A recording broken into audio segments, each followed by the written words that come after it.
നമുക്ക് ഒരുപാട് ബുദ്ധിമുട്ടുകൾ വരില്ല ലൈഫിൽ. ഒരു ബുദ്ധിമുട്ട് കഴിഞ്ഞാൽ അടുത്ത ബുദ്ധിമുട്ട്, ഈ ലെവലിൽ നമുക്ക് ബുദ്ധിമുട്ടുകൾ വരും. പക്ഷേ ബുദ്ധിമുട്ടുകളൊക്കെ ഉണ്ടാക്കി തരുന്ന ആരാ? ദൈവമല്ലേ. ആ ദൈവം ആ ബുദ്ധിമുട്ടിന് അടുത്ത് തന്നെ അതിനുള്ള അവസരങ്ങളും അവിടെ വെച്ചിട്ടുണ്ട്. ഇത് കാണാനുള്ള ഒരു കണ്ണ് നമുക്ക് വേണം. കോൺഷ്യസ്ലി ബുദ്ധിമുട്ടിനെ കാണുകയാണെങ്കിൽ അൺകോൺഷ്യസ്ലി ആ ബുദ്ധിമുട്ട് കഴിഞ്ഞു പോകാനുള്ള അവസരങ്ങളും നമുക്ക് കാണാൻ കഴിയണം. ഒരു രാജാവ് വലിയൊരു പാറ കൊണ്ടുപോയി നടക്കുന്ന വഴി കൊണ്ടുപോയിട്ട് ആൾക്കാരെ അപ്പുറത്തും ഇപ്പുറത്തും ചാടി പല കോലത്തിൽ കാര്യം കഴിച്ചിലായിപ്പോയി.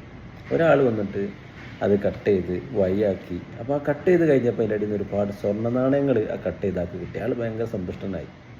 കഥയിലെ പാഠത്തിലേ ഉള്ളൂ. എവിടൊക്കെ ബുദ്ധിമുട്ടുകളുണ്ടോ ആ ബുദ്ധിമുട്ടുകളെ അവസരങ്ങളാക്കി മാറ്റുക എന്നുള്ളതാണ്. ഇപ്പോൾ മൂസാ നബി അലൈഹി സ്വലാം, പ്രോഫറ്റ് മൂസ അലൈഹി സ്വലാം ഓടിച്ചെന്ന് ഒരുപാട് ബുദ്ധിമുട്ടുകൾ തരണം ചെയ്ത് കടലിൻ്റെ അടുത്തെത്തിയൊരു കഥ നമുക്കറിയാം. അവിടുന്ന് എന്താ സംഭവിക്കുന്നത്? ആ ബുദ്ധിമുട്ടിനെയും കവച്ച് വെക്കാനുള്ള അവസരം അവിടെ ദൈവം അവിടെ വെച്ചിട്ടുണ്ട്.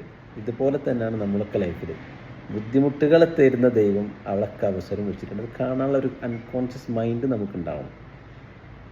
അത് കാണാനുള്ളൊരു കണ്ണ് നമുക്കുണ്ടാവണം. അല്ലേ?